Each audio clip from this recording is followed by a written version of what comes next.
Thank you so much. Good evening, everyone. Good evening.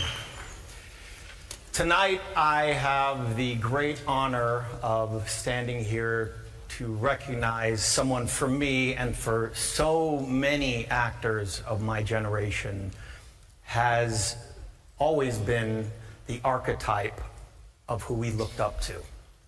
And that is Mr. Robert De Niro.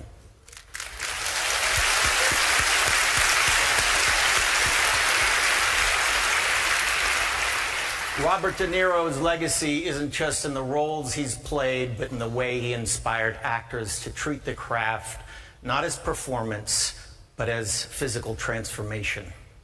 Growing up in Los Angeles, every young actor I knew watched De Niro's work. We studied him, trying to understand how he immersed himself so completely in his characters. He created the blueprint. He wasn't just another great actor, he was the actor. I was one of many very lucky kids who had the incredible opportunity to audition for and then ultimately work with him early in my career on this boy's life. The audition process was a tough one. There was lots of competition. None of us knew who would get the part. And at 15 or 16 years old, I did the only thing I could think to stand out. I screamed at him at the top of my lungs. The room burst into laughter. Later that day, as the story goes, Bob was getting on his plane when the producer, Art Linson, asked, "Who do you want to play the part?" And in classic De Niro fashion, he replied, "Second kid from the last." Luckily, that second kid was me. And that moment changed my life forever. It started my entire career in the world of cinema.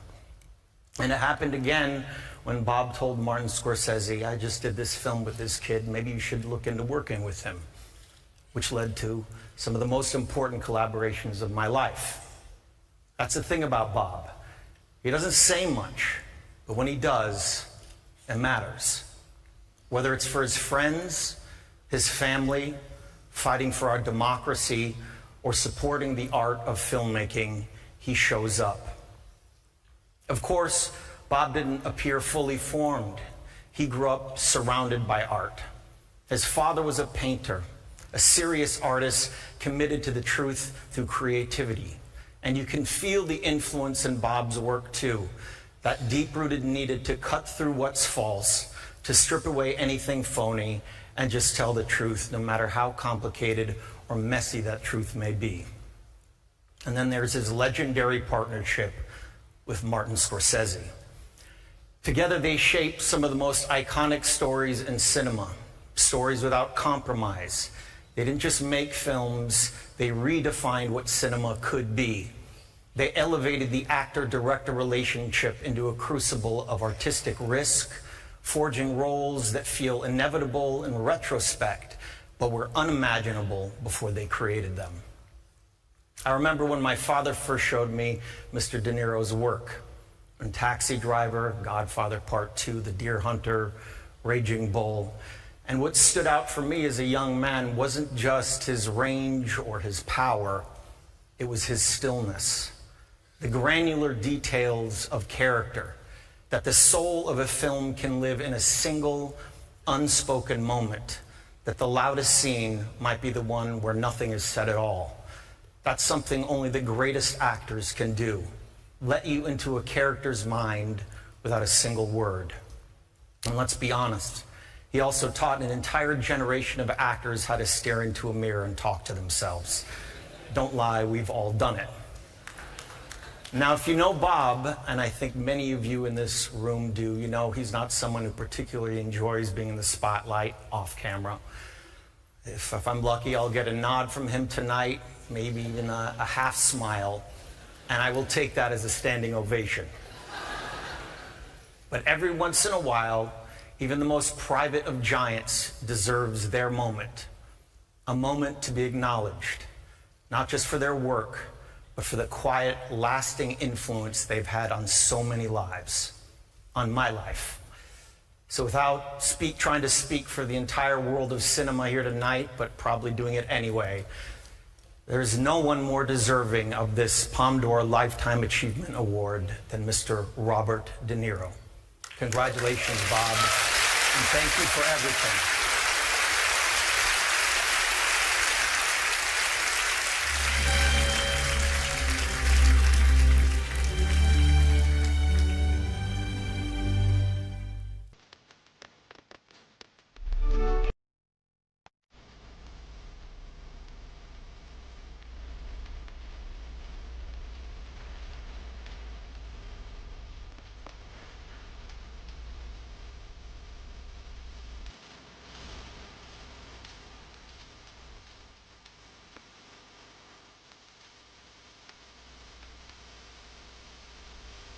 That's entertainment. Mesdames et messieurs, Robert De Niro.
Thank you.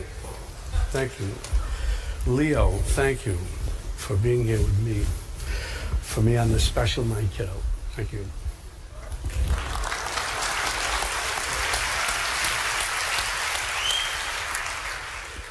Merci beaucoup to the festival de Cannes for this Palme d'Or d'honneur. Merci infiniment to the Festival de Cannes for creating a community, a home, if you will, for those of us who love the art of telling stories on screen.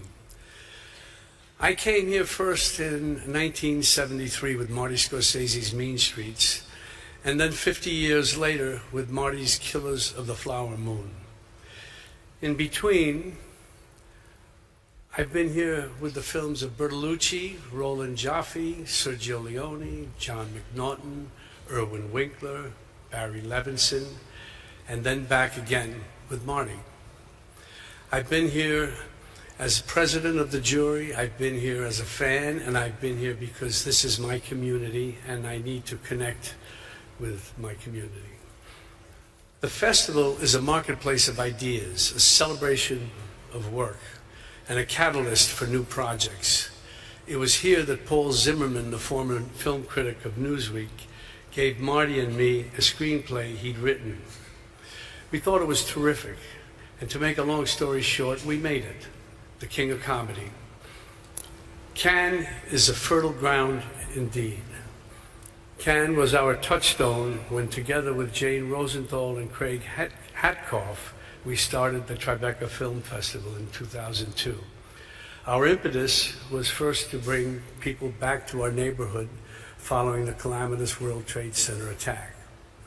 As we developed into an international event, We were inspired and guided by the spirit of Cannes. We're proud that like Cannes, we're known for being open and democratic. Democratic. There's that word. In my country, we're fighting like hell for the democracy we once took for granted.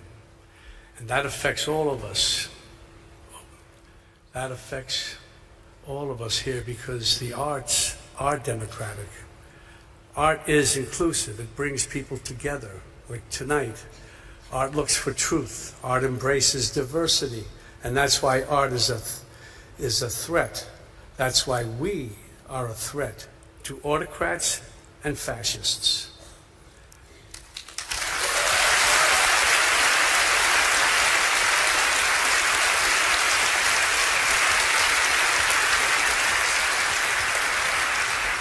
America's Philistine president has had himself appointed head of one of our premier cultural institutions. He has cut funding and support to the arts, humanities, and education. And now he has announced a 100% tariff on films produced outside the U.S. Let that sink in for a minute. You can't put a price on creativity, but apparently you can put a tariff on it. Of course, this is unacceptable. All these attacks are unacceptable. And this isn't just an American problem. It's a global one. Unlike a film, we can't just all sit back and watch. We have to act, and we have to act now. Without violence, but with great passion and determination. It's time for everyone who cares about liberty to organize, to protest, and when there are elections, of course, to vote. Vote. Tonight and for the next 11 days, we show our strength and commitment by celebrating art in this glorious festival. Liberté, égalité, fraternité.